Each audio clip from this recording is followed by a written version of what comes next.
personal story, I graduated from this program and I went to work at Haltom's Jewelers, which is an ORJ in Fort Worth, Texas. And I got support and continued education from Rolex and continued getting training from them.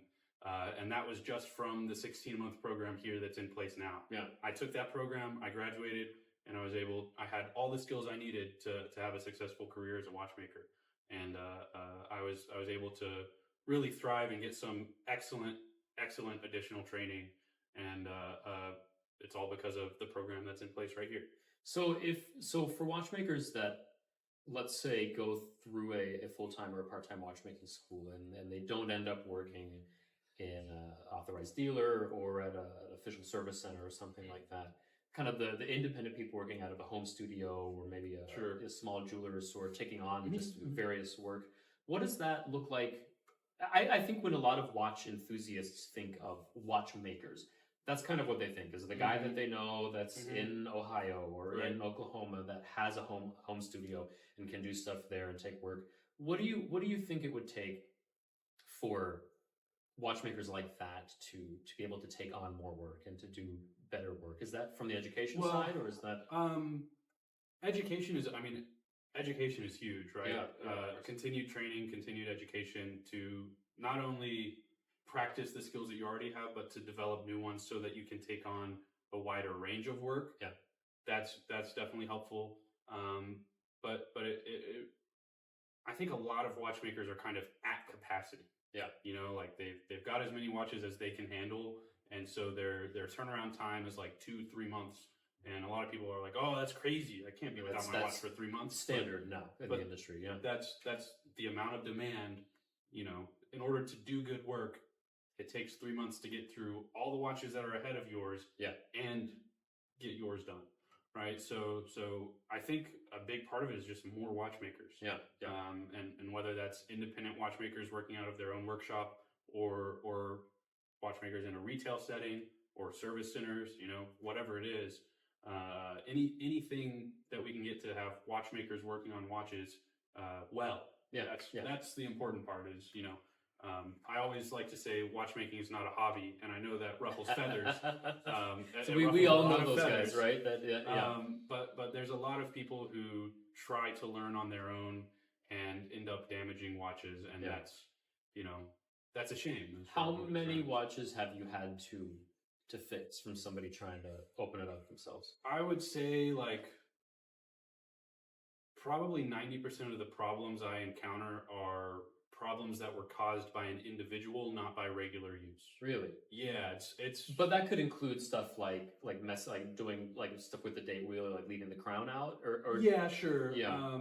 But generally speaking, like I'll open watches all the time and find screws from the wrong movement in that. Really? Yeah. Oh yeah, it's very common. Huh. 90%.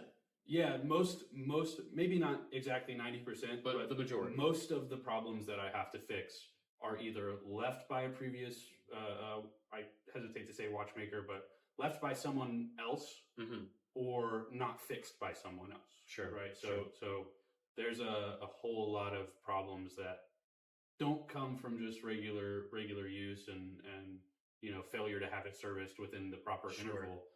A lot of it comes from what I call them watch breakers. Some people call them hack masters, you know, whatever. Yeah.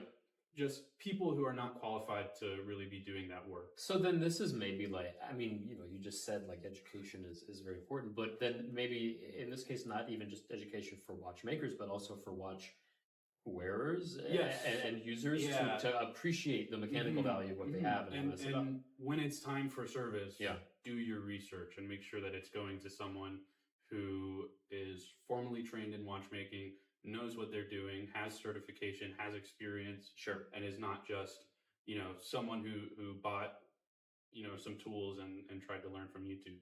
Yeah. Because I can't emphasize this enough. You can't learn watchmaking without a mentor, without someone to check your work and say, this is good, this is not, and this is why. Because why is such a big question that like we spend so much time focusing on.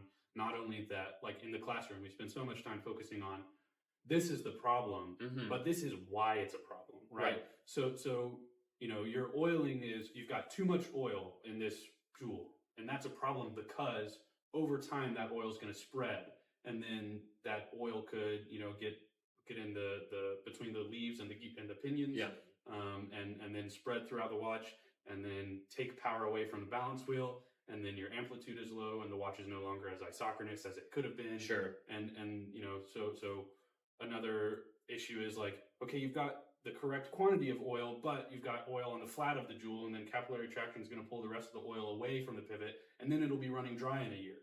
So there's so much more to it than, okay, I put it on the time grapher, and the time grapher says it's running at +0, so it's good. Yeah.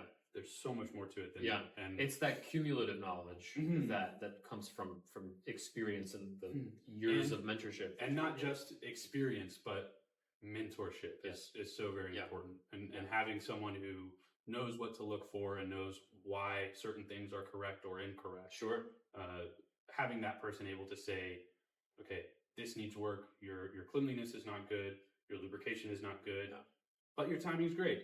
Yeah. But if your timing's great and your cleanliness and lubrication aren't good, the timing's going to change in 6 months because the loose debris has now gotten into the pivots, and the oil has been drawn away from where it's supposed to be, and yada yada yada, and now your timing a year later is terrible. Yeah. Even though it was really, really good before, because you ignored these other things that you just maybe just didn't know.